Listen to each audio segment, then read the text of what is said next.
کیسے ہیں دوستو؟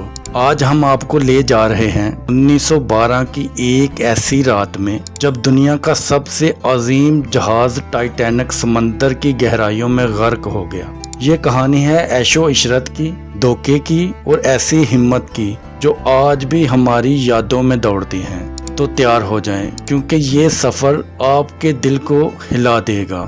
کیا آپ نے کبھی سوچا کہ ایک بادشاہ کا محل سمندر پر تیرتا ہوا کیسا لگتا ہوگا، یا پھر ایک 5 اسٹار ہوٹل سمندر پر تیرتا ہوا کیسا لگتا ہوگا؟ ٹائٹینک اسی خواب کا نام تھا۔ 1912 میں ٹائٹینک کو سمندر کا تاج کہا جاتا تھا، جو 882 فٹ لمبا اور 46,000 ٹن وزنی جہاز تھا۔ یہ وائٹ سٹار لائن کا فخر تھا۔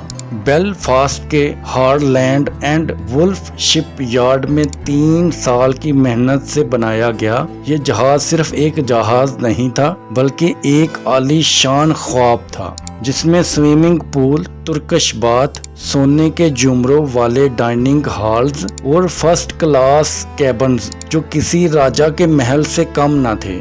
اس کے 16 واٹر ٹائٹ کمپارٹمنٹس کی وجہ سے دنیا بھر میں کہا گیا کہ یہ جہاز کبھی نہیں ڈوب سکتا۔ لیکن کیا واقعی کوئی چیز ناقابل شکست ہو سکتی ہے؟ اب ذرا تصور کریں، آپ ایک ایسی سمندری سیر پر جا رہے ہیں جہاں ارب پتی، خواب دیکھنے والے اور تاریخ کے ہیروز ایک ہی جہاز پر سوار ہیں۔ لیکن کیا یہ سفر ایک خواب تھا یا ایک خوفناک خواب؟